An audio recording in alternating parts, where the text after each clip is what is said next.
In today's video, we are gonna dive into the setup and installation process of openHAB 3. I will try to make the entry in our smart home system as easy as possible.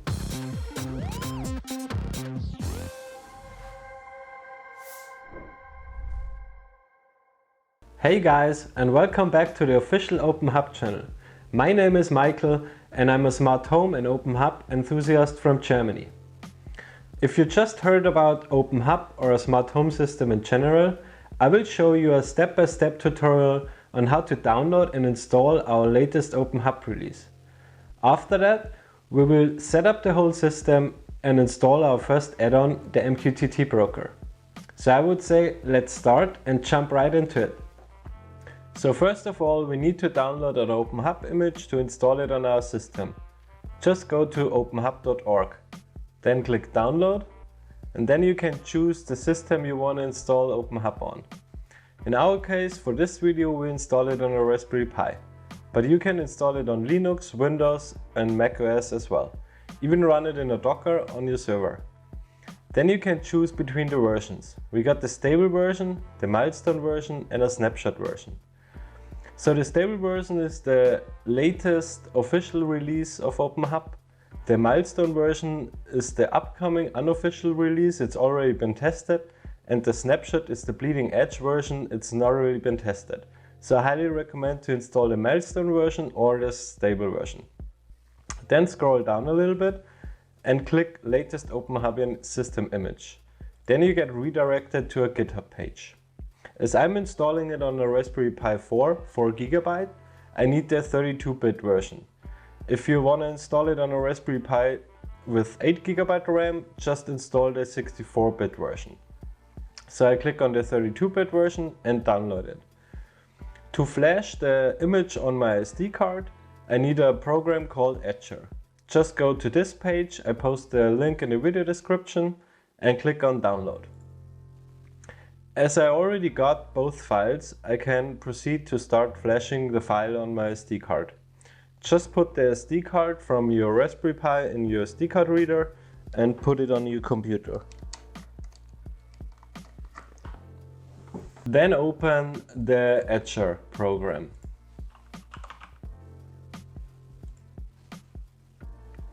Select the file you just downloaded, so the openHAB image. Open it. Select a target, that's my SD card from the Raspberry Pi. Select it and then click flash. This takes a little while. In the meantime, I highly recommend to click through the openHAB page. You got the documentation here, all the add-ons that are provided, a community page and a little blog. So as I said, I highly recommend to go through the documentation because there are a lot of tips and tricks and how-tos and step-by-step guides, so it's really helpful. So now the flash process is finished. I go ahead and unplug the SD card from my computer and insert it again, and then you will see all these files here. Gotta close this. You will see all these files here. So now you gotta decide how you want to start up your Raspberry Pi at first to connect it with your network. In my case, I wanna go the route with the Wi-Fi. So I need to configure the openHAB.conf. If you just wanna plug it with the LAN cable, go ahead, just plug it in and boot the Raspberry Pi up. So in my case, I go into that file, search for the line which says Wi-Fi SSID, type in your Wi-Fi name, gotta look it up, then type in your password,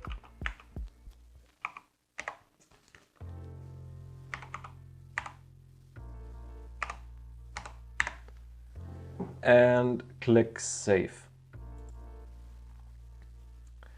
We close this file and close this, and then we'll check the SD card, put it in the Raspberry Pi.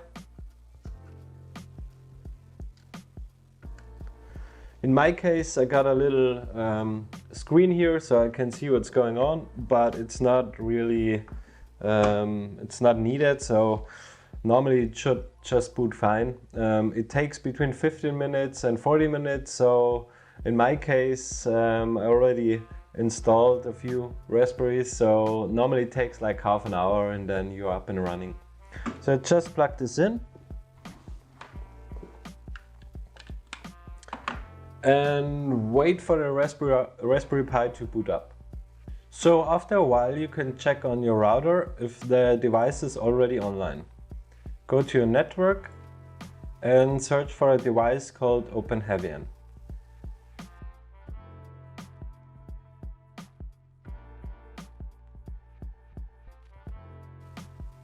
Here it is. I just copy the IP address, put it in the browser and type 8080,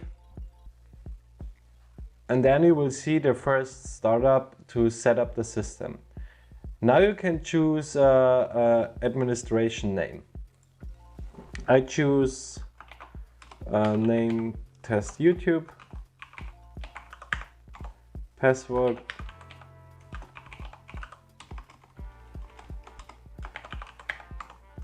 and confirm it. Then I will create the account. Say no. As a language, I choose English. Region, I choose USA, and time zone, I will go for Los Angeles. And then I begin the setup. So here you can set the location. It's highly recommended to set a location for weather data or sunrise and sunsets. So for a few bindings you need a location. So I just pick LA2 here. Let's see if I can find it. Mexico, you can type it in too. But I think it's pretty cool to pick it like that. So I pick LA and then I set this location. Now you already can install some bindings. As I told you earlier, I want to install the MQTT Broker. So I just search for it. You can go to the openHAB page and search for all the bindings that are provided. As I already know, I need the MQTT binding. I just choose it here and click save, and then I install one add-on. This takes a little while, but it should be really quick. After that, we're already done with the first setup. So we can click get started. So then you will see the starting page of an empty openHAB configuration, as we didn't install any items yet.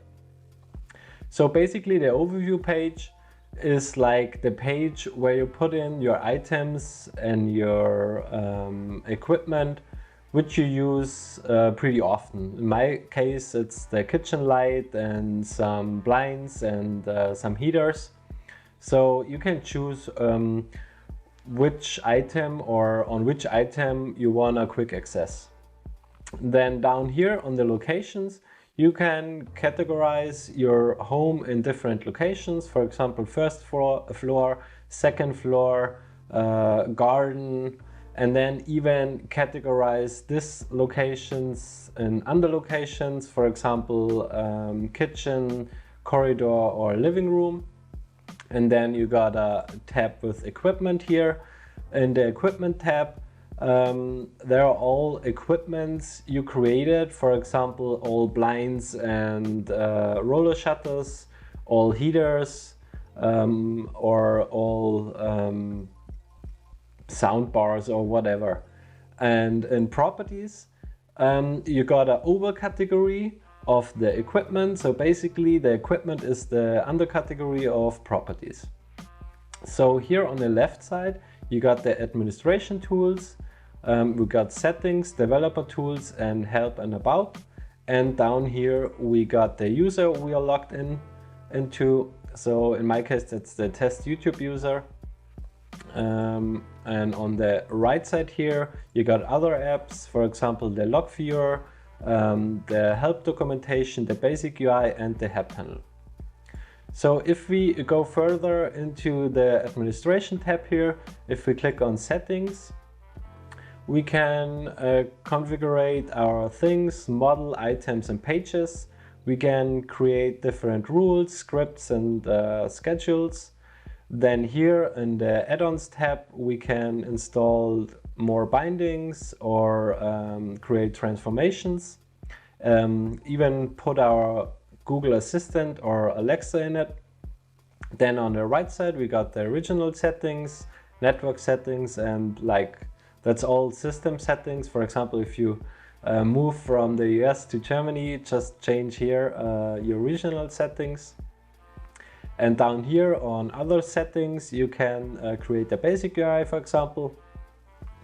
Then you got the different main tabs here: things, model, items, pages, rules, scripts, and schedule. Then down here we got the developer tools. We can create widgets here, add our items from a textual file like we did on openHAB 2. So if you come from openHAB 2, you can just copy and paste your textual file, your item files here in this tab. Then here on the right side, we got developer sidebar. We can copy different items and paste it into our model. So that's pretty useful if you wanna copy and paste or just check on some things.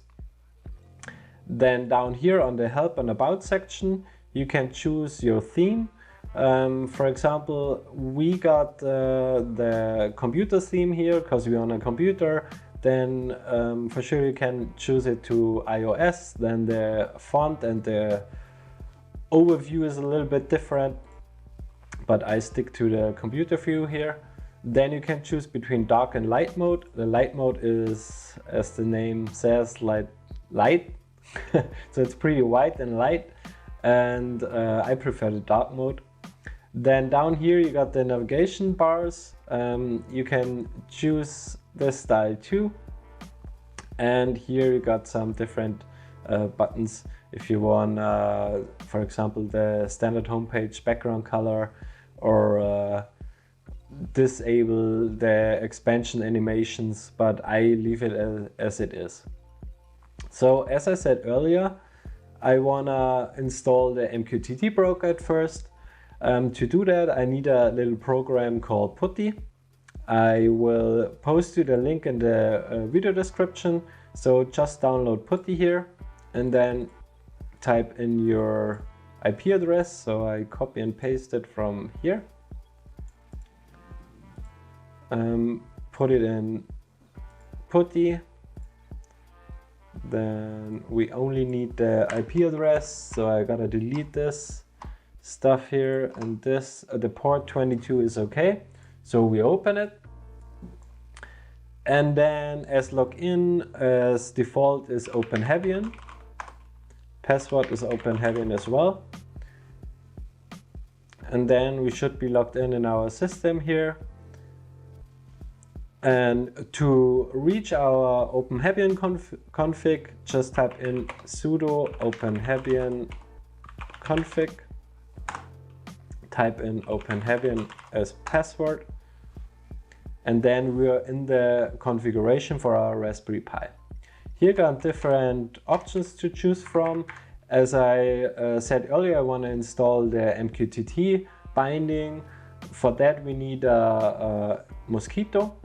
So I go down to optional components, click enter, go here to mosquito, click enter, and continue. Now we install our mosquito broker here for the system that the MQTT binding works. For sure you can install the mosquito via the text files as we did in openHAB 2, for example, but I recommend to use the openHABian config tab. It's pretty easy and quick.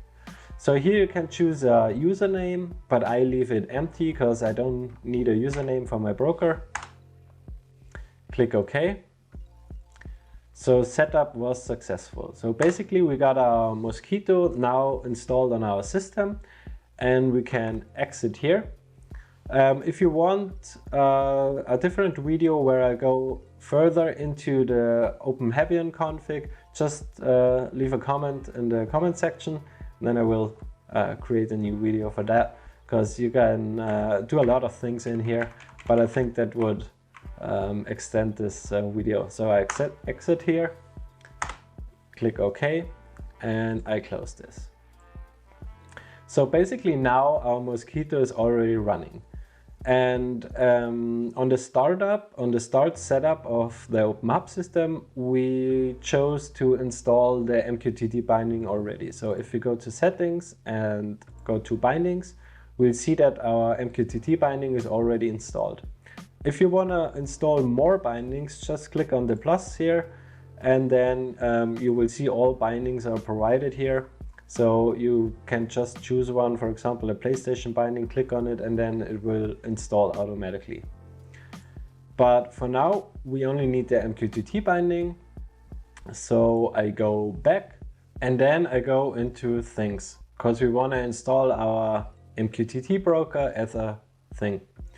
So go down here to the plus button, click on plus, then choose the right binding, the MQTT binding, and then we want to add the MQTT broker. Just click on it. Then you need to give a unique ID. So in my case, I choose to give the ID MQTT broker. Label is the same, MQTT broker. I don't have a location yet, so I'll leave that empty. Then you can click on advanced here. Then we need a few informations here. For example, here we need our IP address of the Raspberry Pi. So you can type in the IP address or just localhost, doesn't matter. As broker port, use 1883. And then it depends if you choose to install the Mosquito with a secure connection and with username and password. So if you did that, you have to put in the username and password here. I didn't, so I can leave that empty.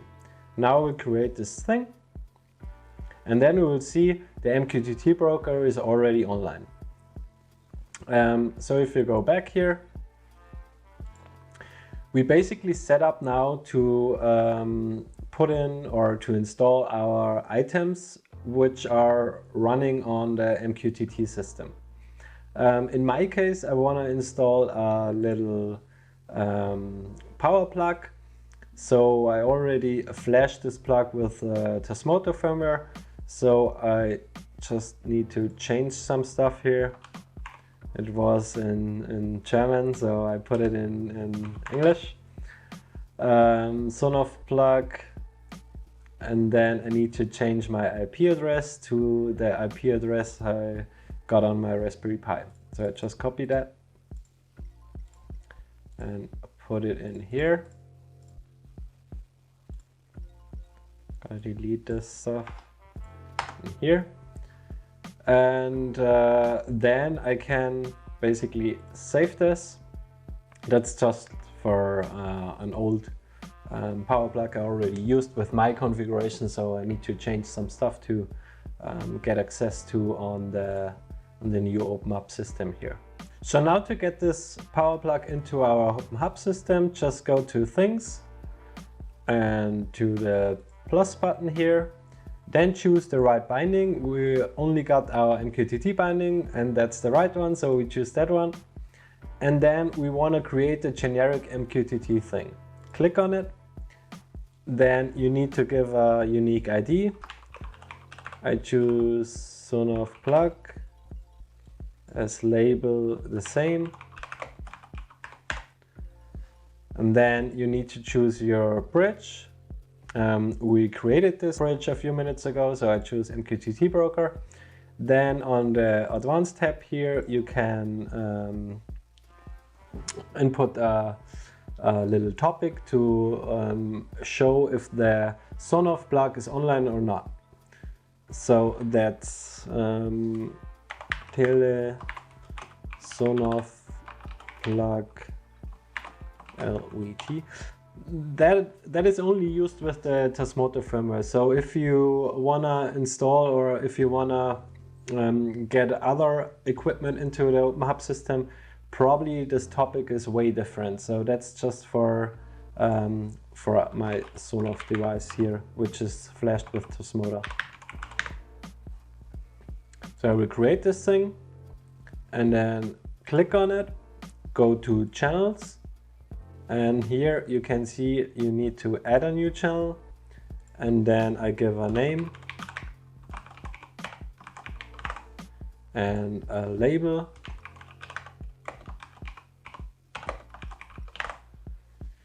And then as I only want to switch it on and off, I choose this on and off switch. And then I need the MQTT state topic, MQTT command topic. So the state topic is like this. But as I said earlier, that's only a Tasmoto configuration. So if your configuration is different than mine, you need to put in different text here.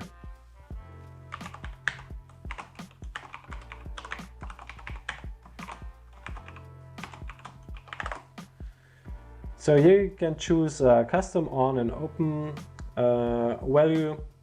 I leave it as it is and create a new thing, the new channel, sorry. Then I need to click on it and add a link to item. I create a new item. I leave it as it is. Here I can choose power outlet as a little picture. And here you can choose the semantic class. So for example, this would be a switch in a way, and the semantic property would be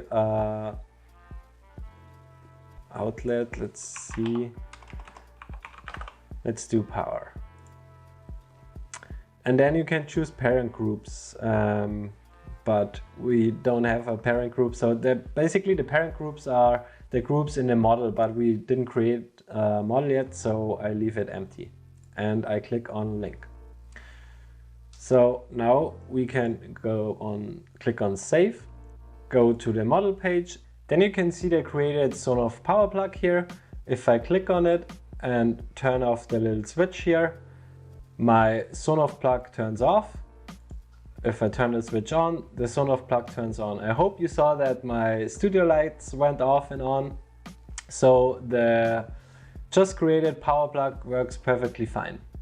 I hope this video was useful for you. It was my first English video, so please be kind.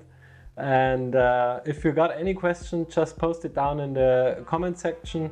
And if you want some more videos about the installation process for Windows or for Mac, for example, I can do that too. So I would say let's round it up. Stay safe and see you to the next video. Bye bye.